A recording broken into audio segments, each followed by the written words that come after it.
Hello guys, good evening. कैसे हो? बढ़िया। चलो शुरू करते हैं। तो आज हम इवेलुएट करेंगे पहले आईआर टेक्निक को, ठीक है।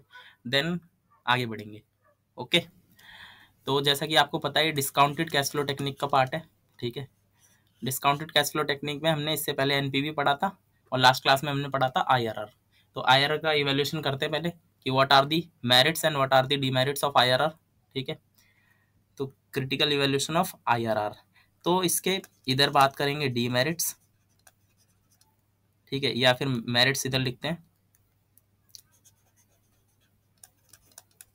मेरिट्स, एंड इधर लिखेंगे अपन डीमेरिट्स, ठीक।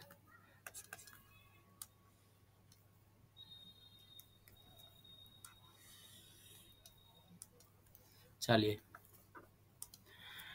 तो मेरिट्स की बात करते हैं। सबसे पहली बात, आईआरआर क्या करता है? आईआरआर टीवीएम यानी टाइम वैल्यू ऑफ मनी को कंसिडर करता है, ठीक है। तो IRR takes into account the time value of money. सबसे पहले मेरिट तो यही है इसका, ठीक है, कि इसके अंदर हम टाइम वैल्यू ऑफ मनी को कंसिडर करके तब कैलकुलेशंस करते हैं। और दूसरा क्या है इसका मेरिट? तो इसके अंदर अपन प्रॉफिट को मोटिव रखते हैं, ठीक है, यानी कि प्रॉफिट ओरिएंटेड कॉन्सेप्ट है यहाँ पर। It is profit oriented concept, ठीक। यहाँ पर प्रॉफिट का मोटिव होता है, जिससे कि क्या होता है, we select proposal which returns is higher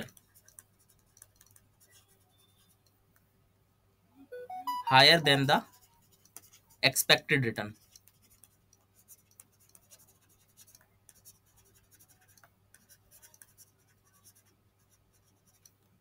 ठीक।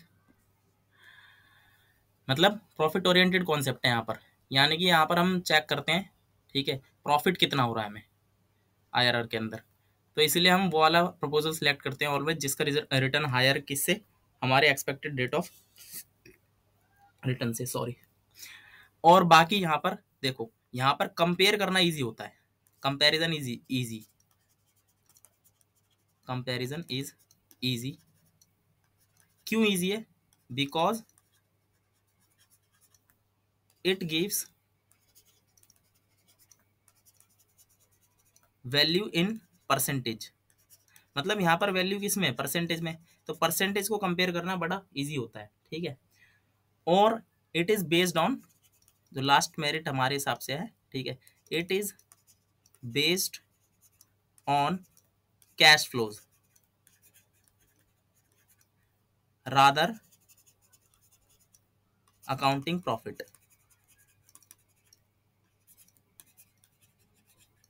जो आईआरआर की टेक्निक है वो किस पे बेस्ड होती है? कैश फ्लो पे, जिससे कि हमारे को पता चलता है कि लिक्विडिटी कितनी है, ठीक है, किसी भी प्रोजेक्ट की। अब बात करते हैं डीमेरिट्स क्या है। तो डीमेरिट्स को पढ़ना जरूरी है। डीमेरिट्स पढ़ेंगे और डीमेरिट्स जब पता लग जाते हैं तो इसी से हम आगे बढ़ते हैं और अगली टेक्निक की ओर बढ़ेंगे, ठीक है। तो सबसे पहली बात तो कैलकुलेशन बड़ी टफ सी है, यानी कैलकुलेशन इज टीडियस, मतलब थकाऊ कैलकुलेशन है, क्योंकि इसके अंदर हम क्या करते हैं, ट्रायल एंड एरर करते हैं। तो ट्रायल एरर मेथड में बहुत सारे हमें डिस्काउंट रेट्स को पहले चेक करना पड़ता है, ठीक है, फिर उसके बाद हम पता कर पाते हैं कि आईआरआर कहाँ पे है, ठीक है। और इसके अलावा क्या है, इसके अंदर जो सबसे बड़ी दिक्कत है, ठीक है, ये मोस्ट इंपॉर्टेंट डीमेरिट है इसका, इट अज्यूम्स। इसके अंदर हम क्या अज्यूम कर लेते हैं? इट अज्यूम्स कि फ्यूचर कैश फ्लो, ठीक है, जो हमें मिलेंगे कैश फ्लो जितने भी है, future cash flows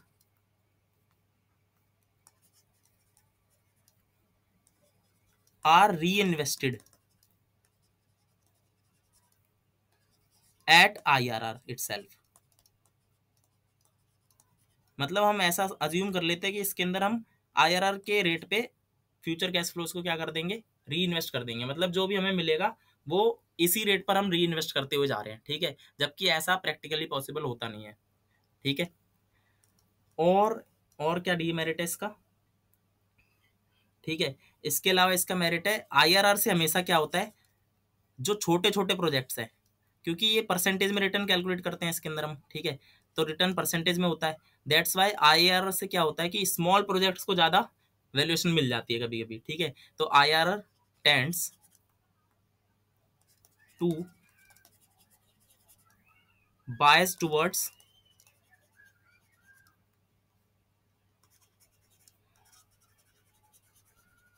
the smaller projects, मतलब स्मॉलर प्रोजेक्ट्स में हमको ज़्यादा वैल्यूएशन मिल जाती है, ठीक है, क्योंकि उनका जो यील्ड रहता है, यील्ड यानी कि रिटर्न जो रहता है उनका, ठीक है, उनका क्या रहता है, हाई रहता है, ठीक है, हाई परसेंटेज रहता है। दैट्स वाई उनको उनको ये क्या करता है, सजेस्ट करता है हमको सिलेक्ट करने के लिए, ठीक है।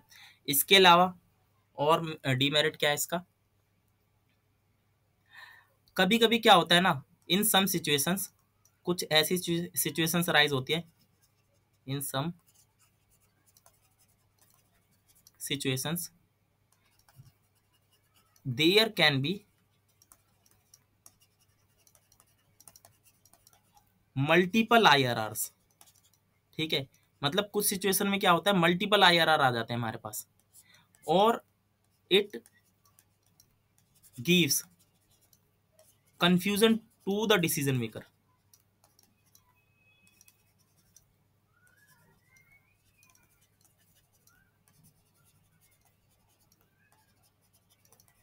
Of which one should be consider,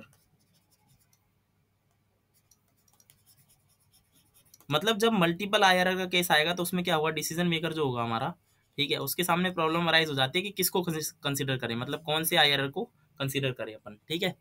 तो ये कुछ डीमेरिट्स हैं, जिसमें से दो ऐसे डीमेरिट है जिनकी वजह से एक नए मेथड को जन्म मिलता है, ठीक है। पहला मेथड पहला जो मैंने बताया कि ये वाला एक, तो ठीक है, जो दो इंपॉर्टेंट मैं बता रहा हूँ, एक तो ये वाला मल्टीपल आईआरआर वाला, ठीक है, ये अपने आप में बहुत इंपॉर्टेंट केस है, ठीक है, अपने आप में क्वेश्चन भी बन सकता है एक पूरा, मल्टीपल आईआरआर कब होते हैं, ठीक है, और बाकी इसको कैसे रेक्टिफाई कर सकते हैं, ये वाला। और दूसरी जो इससे पीछे वाला मैंने बताया जस्ट, यानी कि ये अजम्पशन जो है, आईआरआर के अंदर जो अजम्पशन लेते हैं कि जो हमारे फ्यूचर कैश फ्लोज है वो आईआरआर के रेट पे ही क्या हो जाएंगे, री इन्वेस्ट हो जाएंगे, ठीक है। तो ये अजम्पशन एक तो रॉन्ग है, और दूसरा कि कभी कभी मल्टीपल आईआरआर आ जाते हैं हमारे पास। तो इन दोनों को रेक्टिफाई करने के लिए हमारे पास अगली डिस्काउंटेड कैश फ्लो टेक्निक है, ठीक है। इन दोनों को रेक्टिफाई करने के लिए, इन दोनों एरर्स को रेक्टिफाई करने के लिए, to rectify these two errors, और लेट्स से डीमेरिट्स या प्रॉब्लम्स, ठीक है, we have another discounted cash flow technique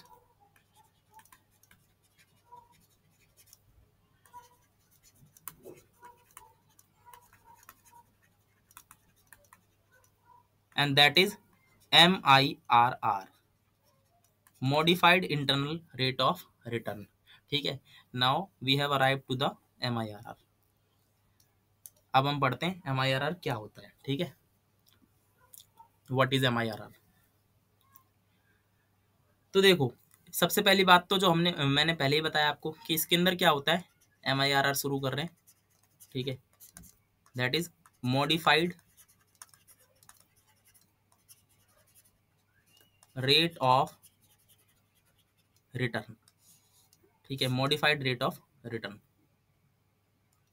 तो ये बेसिकली देखो, वहां पे मैंने बताया कि एक तो अजम्पशन गलत है हमारी आईआरआर के अंदर, कि हम सेम आईआरआर के रेट पे अपने कैश फ्लोज को क्या कर सकते हैं, री इन्वेस्ट कर सकते हैं, ठीक है। ये प्रैक्टिकली पॉसिबल नहीं होता किसी भी फर्म के लिए, क्योंकि इसका मतलब ये हो गया ना, ये इमेजिनरी है एक तरह से, यानी कि एक फर्म के पास दो अपॉर्चुनिटी हो गई डिफरेंट डिफरेंट, ठीक है। एग्जाम्पल से समझते हैं, अगर मान लो हमारे पास, एग्जाम्पल से समझ रहे हैं, ठीक है, लेट सपोज हमारे पास म्यूचुअली एक्सक्लूसिव प्रपोजल्स है,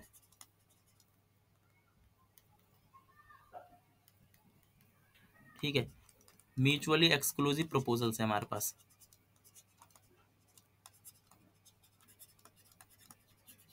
मतलब दो प्रपोजल है हमारे पास, म्यूचुअली एक्सक्लूसिव है दोनों, ठीक है। अब मान लेते हैं कि एक ए है दूसरा बी है हमारे पास। अब लेट सपोज IRR इनके जो आए हैं, ठीक है, मतलब जो हमने कैलकुलेट करे, इसका आया 18%, इसका आया 16%। अब इसका क्या मतलब हो गया, यानी कि यहाँ पर जो हमारी अजम्पशन है, ठीक है, IRR के अंदर जो अजम्पशन होती है, assumption under IRR, and that assumption says इसका जो कैश फ्लो होगा वो इतने पे ही री इन्वेस्ट होगा, ठीक है, जो भी कैश फ्लो होगा वो इतने पे री इन्वेस्ट हो जाएगा और इधर इतने पे इन्वेस्ट हो जाएगा। अब इसका क्या मतलब हो गया, यानी कि ये दो ऐसी सिचुएशन अराइज हो गई कि एक फर्म के पास डिफरेंट री इन्वेस्टमेंट अपॉर्चुनिटीज है, ठीक है, यानी कि ये इमेजिनरी सिचुएशन हो गई एक तरह से, ठीक है। अब यहाँ पर तो दो दो हो गई, डिफरेंट मतलब अलग अलग हो गई, देख लो, ठीक है। तो इस वजह से यहाँ पर ये क्या है, एक प्रॉब्लम है IRR के अंदर, जबकि ऐसा हो नहीं सकता, ठीक है। यानी कि दोनों ही प्रपोजल अगर एक्सेप्ट कर लिए थे तो एक में इतना परसेंट पर इन्वेस्ट हो रहा है, एक में इतना परसेंट पर इन्वेस्ट हो रहा है, ठीक है, दैट इज नॉट पॉसिबल, ठीक है। तो एक तरह से इमेजिनरी सिचुएशन अराइज हो जाती है, पहली बात तो ये, ठीक है, ये प्रॉब्लम थी IRR के अंदर। और दूसरा मैंने बताया था कि there is a big problem of multiple IRR, ठीक है, multiple IRR, sometime we have multiple IRRs, ठीक है। तो उनको करेक्ट करने के लिए हमको क्या चाहिए होता है, एक करेक्टिव IRR चाहिए होता है, that is called modified IRR, modified IRR, ठीक है, मॉडिफाइड IRR। तो पहले हम ये वाली सिचुएशन को समझते हैं एक बारी, ठीक है, कि what is multiple IRR and how this problem arises, ठीक है। एग्जांपल से समझते हैं एक, क्योंकि ये अपने आप में एक कॉन्सेप्ट है पूरा, ठीक है, कि मल्टीपल IRR कब होते हैं और उनको रेक्टिफाई कैसे कर सकते हैं, मतलब कैसे हम मॉडिफाइड IRR से उसको रेक्टिफाई करेंगे, ठीक है। फिर हम समझेंगे कि MIRR क्या करता है, उसको कैसे रेक्टिफाई करता है। तो एक एग्जाम्पल लेते हैं, ठीक है, हमारे पास एक प्रपोजल है, लेट सपोज एग्जाम्पल है, ठीक है,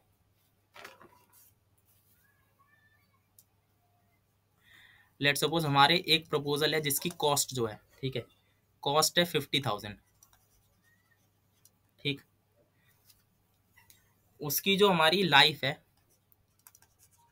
इस प्रपोजल की लाइफ लेट सपोज 5 ईयर्स है, और एक्सपेक्टेड रेट ऑफ रिटर्न या कॉस्ट ऑफ कैपिटल भी जिसको कहते हैं, ठीक है, एक्सपेक्टेड रेट ऑफ रिटर्न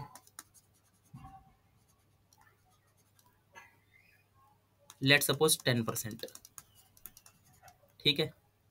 उसके बाद अपने को एक्सपेक्टेड कैश फ्लोज जो है, एक्सपेक्टेड कैश फ्लोज, ठीक है, एक्सपेक्टेड कैश फ्लो हमको ऐसे मिल रहे हैं, ईयर 1 2 3 4 एंड 5, ठीक है। और कैश फ्लो हमको मिल रहा है, पहले ईयर लेट सपोज हमें मिल रहा है 40,000, ठीक है, फिर 35, फिर मिल रहा 15, फिर मिल रहा 5,000, ठीक है, फिर मिल रहा, let suppose at the end हमें दोबारा से करना है कैश आउटफ्लो, ठीक है, कैश आउटफ्लो, यानी कि ये क्या है, ये एक तरह से नॉन कन्वेंशनल कैश फ्लो है, ठीक है, नॉन कन्वेंशनल कैश फ्लो है ये हमारा। तो अब हमें इसको एक बारी चेक करना है, पहले इसको चेक करके हमें बताना है कि इसमें मल्टीपल IRR आ रहे हैं कि नहीं आ रहे हैं, ठीक है। तो इसको सॉल्व करते हैं, चलिए। तो हमें पहले मान लीजिए इसके अंदर कैलकुलेट करना है, पहले तो NPV कैलकुलेट करना पड़ेगा IRR के लिए, ठीक है। तो NPV फाइंड करते हैं, चलिए। अब NPV फाइंड करेंगे, ठीक है। तो NPV फाइंड करने के लिए हमें क्या करना पड़ता है, डिस्काउंट करना पड़ता है सभी कैश फ्लोज को, ठीक है। तो NPV निकाल रहे हैं, तो इधर लिख रहा हूं मैं ईयर 0 1 2 3 4 एंड 5, ठीक है। Then cash flows, cash flow कितना है हमारा, फर्स्ट ईयर में हमें 50,000 देना है, मतलब प्रेजेंट ईयर में 50,000 देना है, ठीक है। Then we will receive 40,000, then 35, then 15, then 5,000, और एट द एंड दोबारा से हमें देना है 5th ईयर के आखिर में 46,000। ठीक है, इधर लेंगे अपन प्रेजेंट वैल्यू का फैक्टर। ठीक है, और कितने परसेंट, 10% वाला, तो प्रेजेंट ईयर का तो एक ही होगा। ठीक है, उसके बाद 10% पे क्या होता है, 0.909, then 0.826, 0.751, 0.683, 0.620। Okay, now amount, present value का अमाउंट कितना आ रहा है देखते हैं। ये तो 50,000 ही रहेगा। ठीक, ये आ रहा है 36,360, 28,910, then we have 11,265, then 34,15, at the end 25,28,250। ठीक है, अब यहाँ पर एनपीवी आ जाएगा ये हमारा। ठीक है, तो एनपीवी हमारा आ रहा है 1,430 रुपये। ठीक है, तो एनपीवी आ गया हमारा एक, कितने परसेंट पे, 10% पे। ठीक है, यानी we have NPV at the rate 10%, that is 1,430। अब हमें यहाँ पर पता है एनपीवी इज पॉजिटिव। ठीक है, तो eight the rate 10% NPV is positive, और हमें पता है आईआरआर वो रेट होता है जिसपे एनपीवी की वैल्यू 0 होती है। That means we have to increase the discount rate. जितना ज्यादा डिस्काउंट रेट होगा उतना ज्यादा एनपीवी कम होगा। ठीक है, ये है हमारा मेथड। तो एनपीवी के लिए हमें क्या करना पड़ेगा, एनपीवी को कम करने के लिए या जीरो के मतलब एकदम क्लोज लाने के लिए डिस्काउंट रेट को इंक्रीज करना पड़ेगा। अब चलिए ऐसा करते हैं, let's find out at the rate 20%। ठीक है, let's find NPV at the rate 20%। 20% पर एनपीवी निकालते हैं। चलो अब फिर से वही year, then cash flow, present value factor of 20% and इधर प्रेजेंट वैल्यू।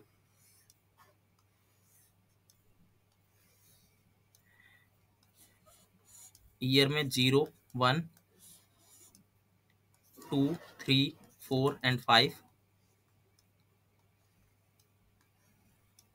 ठीक, तो कितना दिया था, 50,000 देना है। उसके बाद 40,000 मिल रहा है, देन 35,000, फिर 15, 5 और एट द एंड 46 देना है। ठीक, अब यहाँ पर लिखता हूँ मैं 20% का प्रेजेंट वैल्यू फैक्टर, आप टेबल से देख लेना। ठीक है, 20% का प्रेजेंट वैल्यू फैक्टर लिख रहा हूँ, तो फर्स्ट ईयर के लिए 1 रहता है, 0.833, 0.694, 0.579, 0.482, 0.402। मल्टीप्लाई करेंगे, ये 50 रहेगा।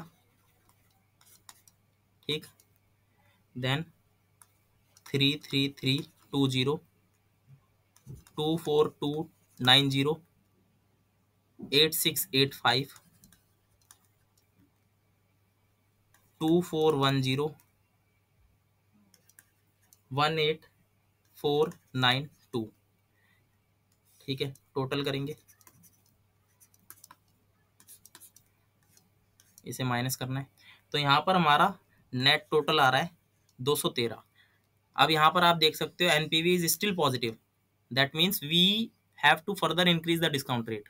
ठीक है, to get a negative NPV. तो let's find out NPV at the rate that, यही तो हिट एंड ट्रायल मेथड है, बड़ा थकाऊ सा मेथड है टीडीएस, यही लिमिटेशन में लिखेंगे अपन। ठीक है, आईआरआर की। तो इसके बाद क्या करेंगे, एनपीवी निकालेंगे अगेन। ठीक है, तो एनपीवी एट द रेट 21% निकाल रहे हैं। ठीक, फिर से वही करेंगे, ईयर 0, 1, 2, 3, 4 एंड 5, कैश फ्लोज 50,000, 40, 35, 15, 5, 46। ठीक, टेबल से देख लेना, प्रेजेंट वैल्यू फैक्टर लिख दे रहा हूँ मैं, प्रेजेंट वैल्यू फैक्टर ऑफ 21%। ठीक है, तो यहाँ पर हमारे पास है 0.826, यहाँ तो होगा 1। ठीक है, 1, then 0.826, then 0.683,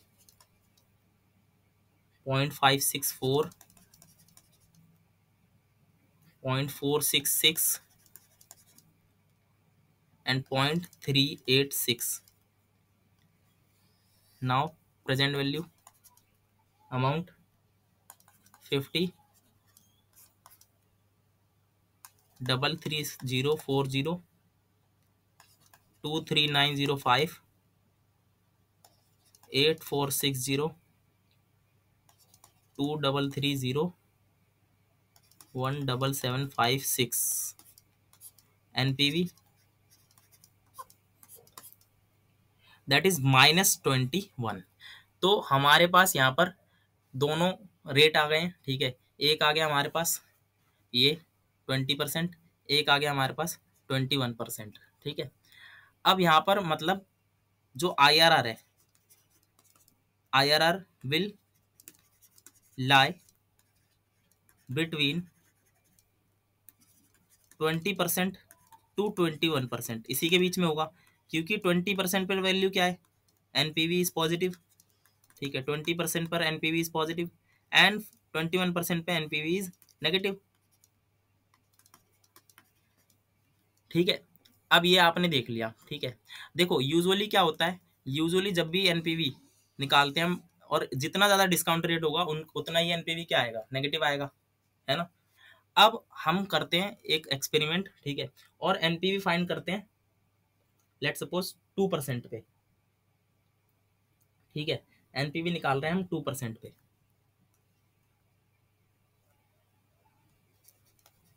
NPV eight the rate 2%। Multiple IRR कब आते हैं, देखो सबसे पहली बात, मल्टीपल IRR का इंडिकेशन कहाँ से मिलेगा, तो मल्टीपल IRR का इंडिकेशन मिलेगा यहाँ से, जब आपको ये जो दिख रहा है। ठीक है, यानी कि huge cash outflow, cash outflow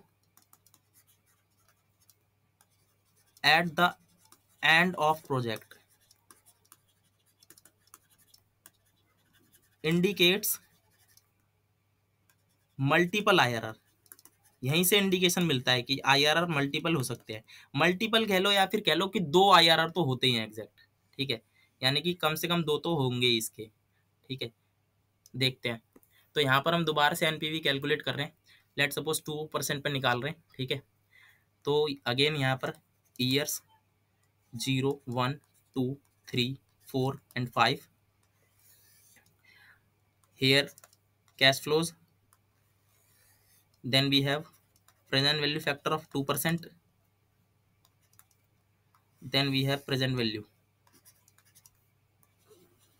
ठीक, तो यहाँ पर हमारे पास 50,000 स्टार्टिंग में देना है, फिर उसके बाद हमारे पास 40,000 मिल रहा है। ठीक है, फिर उसके बाद हमको मिल रहा है 35,000, 15, 5 और 46 देना है। ठीक, प्रेजेंट वैल्यू फैक्टर लिखते हैं 1, टेबल से देख लेना आप, 0.980, 0.961, 0.942, 0.924, 0.906, मल्टीप्लाई करते हैं 50,000, 39,200, 33,635, 14,130, 4,620, 4,1,676। NPV फाइंड करते हैं, NPV that will come to -91। अब यहाँ पर आप नोटिस करो। ठीक है, यहाँ पर NPV इज नेगेटिव, जबकि यूजुअली क्या होना चाहिए, यूजुअली होना चाहिए लोअर द डिस्काउंट रेट, जितना डिस्काउंट रेट कम होगा, ठीक है, जितना हमारा मतलब एक्सपेक्टेड रेट से डिस्काउंट रेट जितना कम होगा उतना ही क्या होनी चाहिए, पॉजिटिव वैल्यू आनी चाहिए एनपीवी की, उतना ही बड़ा एनपीवी होना चाहिए। लेकिन यहाँ पर आप देखोगे तो माइनस में आ रहा है एनपीवी 2% रेट पर, और 10% पर क्या आ रहा है, पॉजिटिव आ रहा है, यानी कम कर रहे हैं तो नेगेटिव आ गया। ठीक है, तो अगर माइनस आ रहा है 2% पे तो चलो बढ़ाते हैं। ठीक है, तो एक और बार एनपीवी कैलकुलेट करते हैं। Now we will calculate NPV at the rate, let suppose हम कैलकुलेट करेंगे इस बार एनपीवी एट द रेट 3%। ठीक है, 3% पर निकालते हैं, चलो year 0 1 2 3 4 5, then we have cash flows 50,000 40,000 35 15 5 46 negative. ठीक, प्रेजेंट वैल्यू फैक्टर 3%, 1.971 943 0.915 0.889 0.863। ठीक, प्रेजेंट वैल्यू 50 नेगेटिव 38840 33005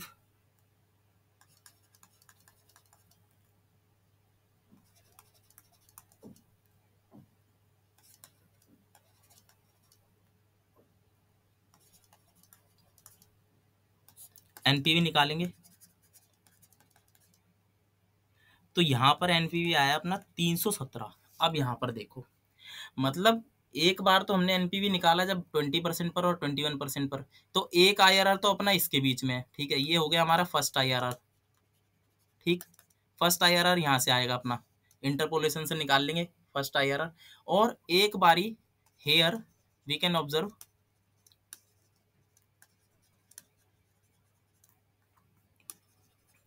एनपीवी, जो हमारी एनपीवी की वैल्यू है। ठीक है,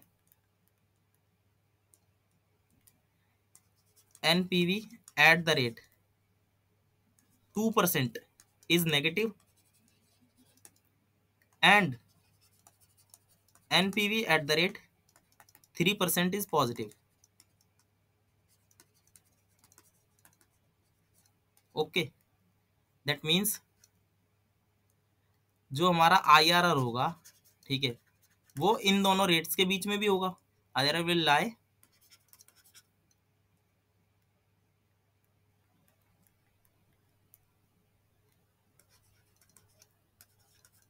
between 2% to 3%। ठीक है, इन दोनों के बीच में भी होगा अपना IRR। तो यहाँ पर हमारा ये वाला जो IRR निकलेगा, ठीक है, ये वाला जो IRR आएगा दैट इज सेकंड IRR। तो देखो, अब दो IRR आ रहे हैं एक ही प्रपोजल के।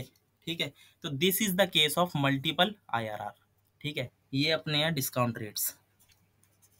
ठीक,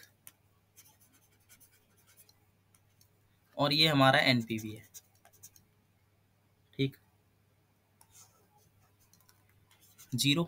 तो हमारे पास पहला IRR कहाँ पे आ रहा है, ठीक है, मतलब पहला IRR आ हमारा, डिस्काउंट रेट हमारा कितना कितना है, तो पहला तो हमारा 2% एंड 3% इनके बीच में। फिर हमारे पास एक 10% का रेट है डिस्काउंट वाला, फिर हमारे पास एक 20% का रेट है, एंड देन हमारे पास 21% है। ठीक,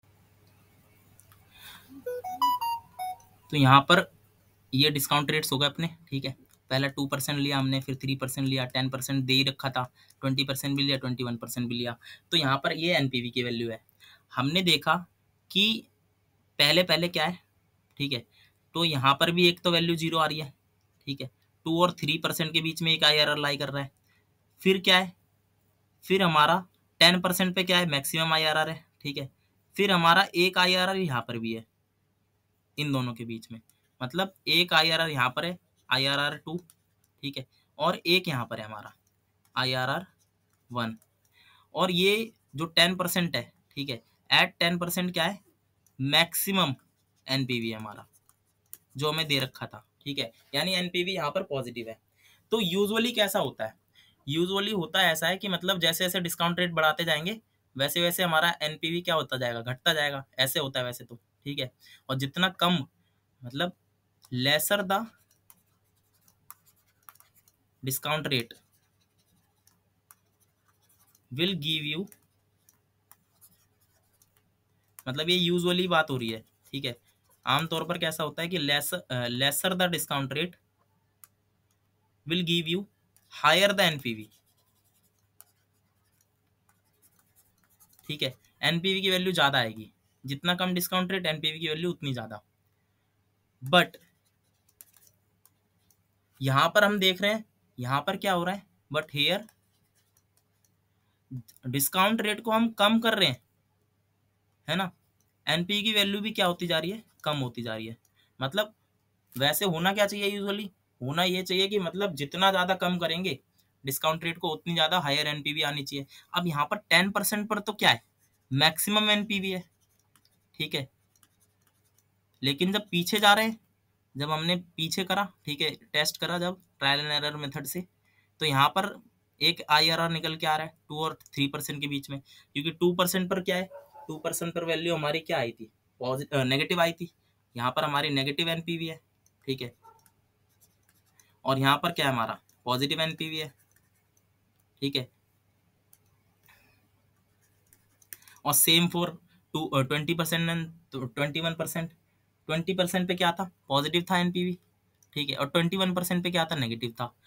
तो यहाँ पर आप देख सकते हो कि मतलब मल्टीपल IRR निकल के आ रहे हैं हमारे पास, ठीक है।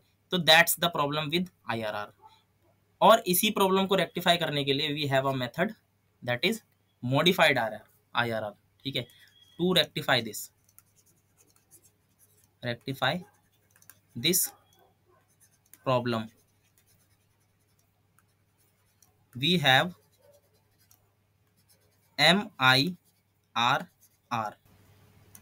Now let's discuss MIRR, ठीक है, modified internal rate of return.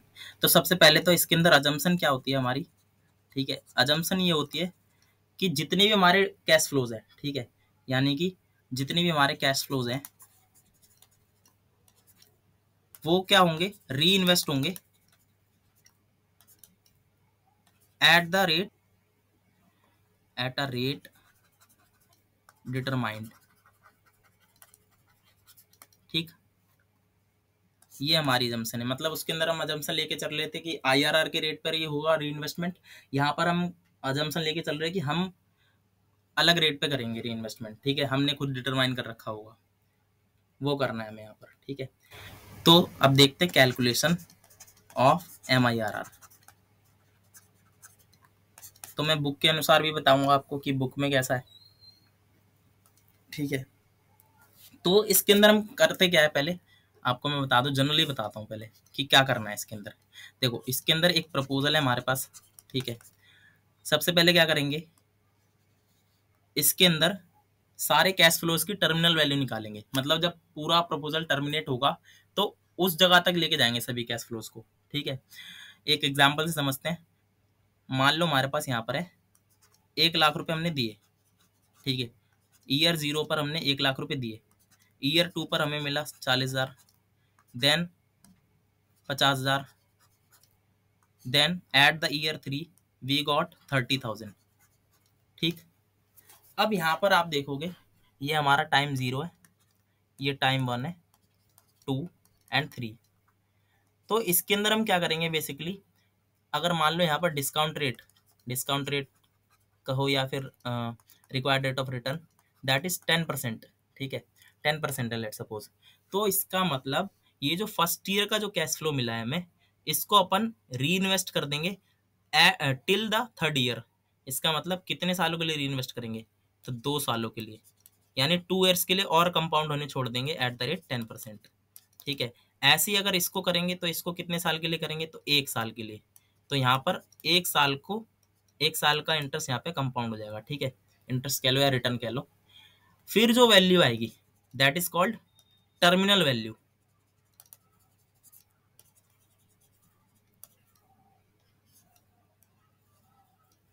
फिर ये जो टर्मिनल वैल्यू आएगी, ठीक, इस टर्मिनल वैल्यू को वापस लेके जाएंगे अपन कहाँ, प्रेजेंट वैल्यू, यानी डिस्काउंट करेंगे दोबारा से, ठीक है। डिस्काउंट दोबारा करेंगे इसको और क्या बना देंगे इसको, present value. Then we will compare with the outflow, cash outflow, initial cash outflow, ठीक है।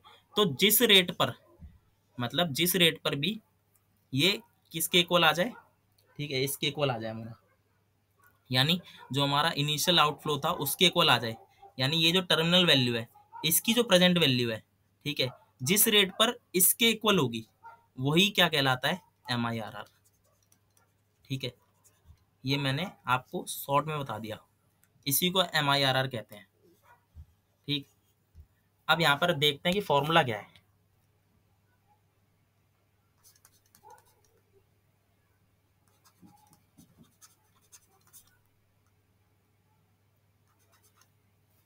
ये, ठीक है, तो ये आपका फॉर्मूला है, बड़ा भयंकर सा फॉर्मूला है, ठीक है।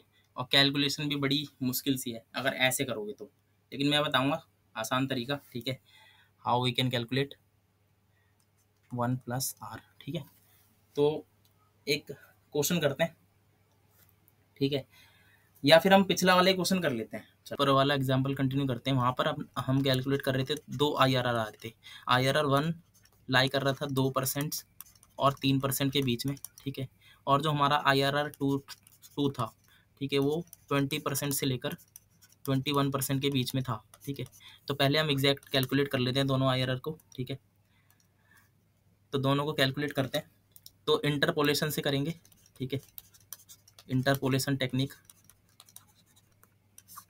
इंटरपोलेशन टेक्निक से IRR निकालने का फॉर्मूला मैं एक बार दोबारा लिख देता हूँ, क्या है, L प्लस में A divide by A minus B into में H माइनस L, ठीक है। जहाँ पर L का मतलब क्या है, L का मतलब लोअर डिस्काउंट रेट, ठीक है, और H का मतलब हायर डिस्काउंट रेट, और A जो L पर वैल्यू है NPV की वो, और B हमारी H पर वैल्यू जो है, ठीक है। तो चलिए कैलकुलेट करते हैं। लोअर डिस्काउंट रेट हमारा क्या है, 2%, और A कितना आया था इस पर, तो A आया था हमारा -91 2% पर, ठीक है। तो नीचे -91 और वो था हमारा 317, इनटू करेंगे हायर और लोअर रेट का डिफरेंस कितना है, तो 1 है, ठीक है। तो ये आपका ओवरऑल कैलकुलेट करके आ जाएगा गाइज 2.223% अप्रॉक्स, ठीक। ये हमारा इतना IRR आ गया। देखो अब इसका कैलकुलेट करते हैं ऐसे ही। तो इसमें हमारा लोअर रेट कितना है, 20 है, प्लस में लोअर रेट पर NPV 213 था, नीचे 213 माइनस में माइनस का हायर रेट पे NPV कितना था गाइस, तो 21 नेगेटिव था, ठीक है। और इनटू करेंगे इन दोनों का डिफरेंस, तो 1 आएगा, तो 20 प्लस में 0.910 अप्रॉक्स, ठीक है। तो that will come to 20.91% approx. अब यहाँ पर अपने पास 2 IRR है, ठीक है, एक हमारा हायर वाला है और एक हमारा लोअर वाला है। तो हम अब क्या करेंगे, इस प्रॉब्लम को सॉल्व करने के लिए, to sort out the problem, ठीक है, इस प्रॉब्लम को सॉर्ट आउट करने के लिए हमारे पास क्या है, to solve the problem of multiple IRR we will calculate the MIRR, ठीक है, modified internal rate of return निकालेंगे। अब ऊपर जो फॉर्मूला मेंशन किया था गाइस वो तो बड़ा ही डिफिकल्ट सा फॉर्मूला है, ठीक है। उसके अंदर क्या है कि nth रूट निकालना पड़ता है अपने को, ठीक है। nth रूट निकालने के लिए हमको पता है कैलकुलेशंस बड़ी टफ सी हो जाती है और लेंदी सी हो जाती है, ठीक है। मान लो 3 तक आ गया तो भी सही है, लेकिन अगर मान लो यहाँ पर 5 आ गया तो ऐसे आ गया 5 रूट, और यहाँ पर कुछ वैल्यू आ गई, मान लो 10,000 आ गई, फिर कैसे निकालेंगे। तो इसलिए हमें क्या करना है, दूसरा फॉर्मूला मैं बताता हूँ, ये फॉर्मूला क्या प्रोसेस है, ठीक है, प्रोसेस से कर लेते हैं दूसरी। तो इसके अंदर हम क्या करेंगे, कैलकुलेशन करेंगे जब, ठीक है, तो स्टेप 1 में क्या करेंगे, स्टेप 1 में calculation of future values of cash flows at end of 5th year, क्योंकि 5 साल का प्रोजेक्ट है, तो 5th ईयर के एंड में सभी की क्या क्या निकालेंगे, फ्यूचर वैल्यूज, ठीक है, एट द रेट 10%। तो 10% पर फ्यूचर वैल्यूज निकालेंगे सभी की, ठीक है, चलिए निकालते हैं। तो यहाँ हमारे पास कैश फ्लो कितना कितना था, 40,000, ठीक है, कैश इनफ्लो से काउंट कर रहा हूँ मैं, ठीक है। फिर था हमारे पास 35,000, देन 50,000। ये दूसरा सॉफ्टवेयर है गाइस, इसलिए मैं स्क्रॉल करके नहीं दिखा पा रहा हूँ, ठीक है, बाकी मैं लिख दे रहा हूँ यहाँ पर। फिर था 5,000, वो बड़ा हैंग होता है वन नोट, तो इसीलिए ये दूसरा सॉफ्टवेयर यूज़ कर रहा हूँ मैं, ये आई होप सो हैंग नहीं होगा, ठीक है। अब देखो ये कितने ईयर्स के लिए इन्वेस्ट होगा, री इन्वेस्ट होगा, तो 4 ईयर्स के लिए, 1 2 3 4, ठीक है, ये री इन्वेस्ट होगा हमारा 4 ईयर्स के लिए, ठीक है, 4 ईयर्स के लिए होगा ये, यहाँ से यहाँ तक 4 ईयर्स हो गए, ठीक है। और फिर ये कितने ईयर्स के लिए होगा, यहाँ से यहाँ तक 3 ईयर्स के लिए, और ये कितने ईयर्स के लिए होगा, 2, और ये 1, ठीक है। तो ऐसे ही इनको फ्यूचर वैल्यूज पे लेके जाएंगे। तो यहाँ पर हमारे पास कितना है, डिस्काउंट रेट 10% है, तो 1 प्लस में 0.1, ठीक है, ये 1 प्लस के कर रहे हैं, 1 प्लस के raise to the power n, तो यहाँ पर 4, ठीक है, इंटू में 1 प्लस 0.13, इंटू में 1 प्लस 0.12, इंटू में 1 प्लस 0.1, इंटू में यहाँ पर आएगा 1, और यहाँ पर 1 प्लस 0.1 इंटू में 0, ठीक है, क्योंकि ये तो 5th ईयर है ही। तो यहाँ पर सॉल्व करेंगे जब, सॉल्व करके हमारा इधर आ रहा है 58,564, ठीक, 46,585, 18150, 5500, 4600, ठीक। तो ये जो नेट वैल्यू आ गई हमारी, net future value of cash flows, ठीक है, एट द रेट 10%, ये आ गई हमारी 82799, ठीक।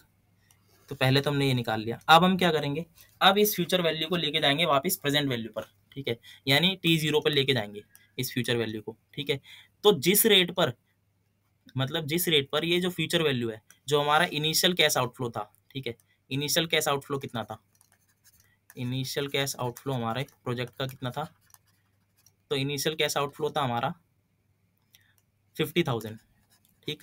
तो 50,000 के इक्विवेलेंट लानी है हमें ये वैल्यू, और जिस रेट पर आ जाएगी वही हमारा क्या है, modified internal rate of return है, ठीक है। तो चलो कोशिश करते हैं लाने की। तो अब ये जो फ्यूचर वैल्यू आई है हमारी 10% पे, इसको वापस से हम कहाँ लेके जाएंगे, प्रेजेंट वैल्यू पे लेके जाएंगे, ठीक है। तो ऑफ क्या आया हमारे पास, 82799। तो लेट सपोज हमारा ये डिस्काउंट रेट कितना था, मतलब ये फ्यूचर वैल्यू पे कितने पे लेके 10% पे, तो प्रेजेंट वैल्यू पे भी 10% पे लाके देखते हैं, ठीक है। मतलब ये ट्रायल एंड एरर मेथड से कर रहे हैं हम। वो फॉर्मूला अप्लाई कर सकते हो करने को, ठीक है, कर लेना आप लोग, लेकिन मैं जो बता रहा हूँ इस तरीके से करोगे तो ईजिली हो जाएगा, और क्वेश्चन के आंसर की लेंथ भी बढ़ जाएगी, ठीक है। और ये समझ आ रहा है, सॉल्वेबल है, मैंने भी करा, ठीक है। तो 10% पे निकाल लेते हैं और एक हायर परसेंट पे निकाल लेते हैं, ठीक है। तो डिस्काउंट कर रहे हैं ना, तो डिस्काउंट में तो जितना ज़्यादा रेट होगा उतनी कम वैल्यू आएगी, ठीक है। फ्यूचर वैल्यू को लेके आ रहे हैं प्रेजेंट पे, तो देखो चलो करते हैं। यहाँ पर हम जब निकालेंगे एट द रेट 10%, तो यहाँ पर हमारा जो मल्टीप्लाइंग फैक्टर आएगा वो आएगा, वो टेबल से देख लेना आप, 0.621, ठीक है, और इस पर आएगा 11 पर 0.593, ठीक है। तो करते हैं मल्टीप्लाई। तो यहाँ पर वैल्यू आ रही है हमारे पास 51,418.179 अप्रोक्स, ठीक है, और यहाँ पर आ रही है 49,099.807, ठीक है, अप्रोक्स वैल्यू है। अब इसमें से क्या लेस करेंगे अपन, लेस कैश आउटफ्लो, मतलब present value of cash outflow, ठीक है। तो कैश आउटफ्लो कितना था हमारा 50,000,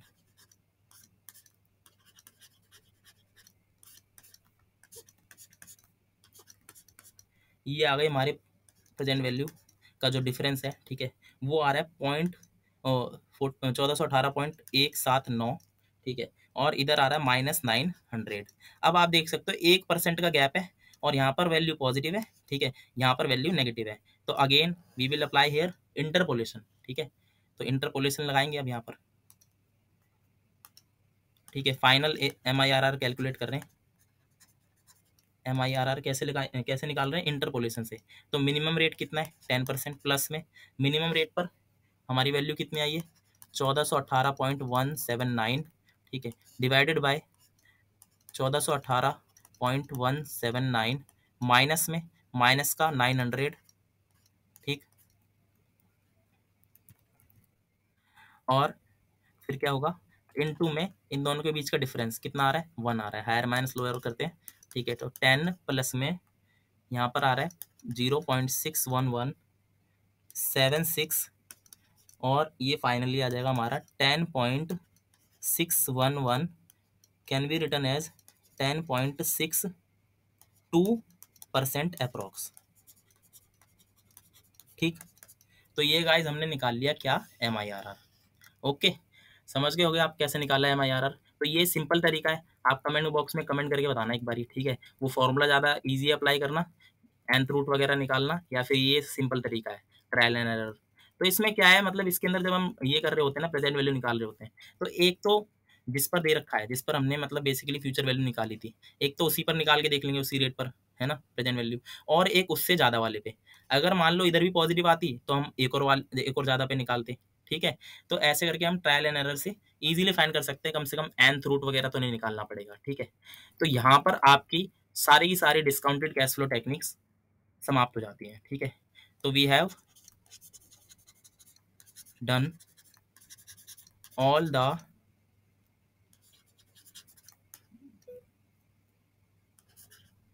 कैश फ्लो, मतलब जिसके अंदर हमने डिस्काउंटेड और नॉन डिस्काउंटेड दोनों कर ली, है ना। कैश फ्लो टेक्निक्स हमने सारी कर ली, या फिर कह सकते हैं इवैल्यूएशन टेक्निक हमने सारी कर ली कैपिटल बजटिंग की, ठीक है। तो अब इसके बाद हमें इस वाले यूनिट के अंदर जो हमारा यूनिट 2 है, इसके अंदर अभी हमें और भी बहुत कुछ पढ़ना है, ठीक है। तो गाइज अभी 2-3 वीडियोस और लगेंगी, तो फिर ये यूनिट खत्म हो जाएगी। आप जब तक प्रैक्टिस करते रहिए, ठीक है, कीप प्रैक्टिसिंग। जो प्रैक्टिकल के क्वेश्चन है वो प्रैक्टिस करते रहो, क्योंकि प्रैक्टिस करना बहुत ज़रूरी है, प्रैक्टिकल सब्जेक्ट है, प्रैक्टिस करना बहुत ज़रूरी है, नहीं तो सब भूल जाओगे, ठीक है। इसके नोट्स में शेयर कर ही देता हूँ, आप बस प्रैक्टिस करने पे ध्यान दो, और बाकी नोट्स बनाने की ज़रूरत ही क्या है, क्यों टाइम वेस्ट करना है, सीधे प्रैक्टिस करो, ठीक है। Okay, bye bye bye, thank you, चलिए, जय हिंद।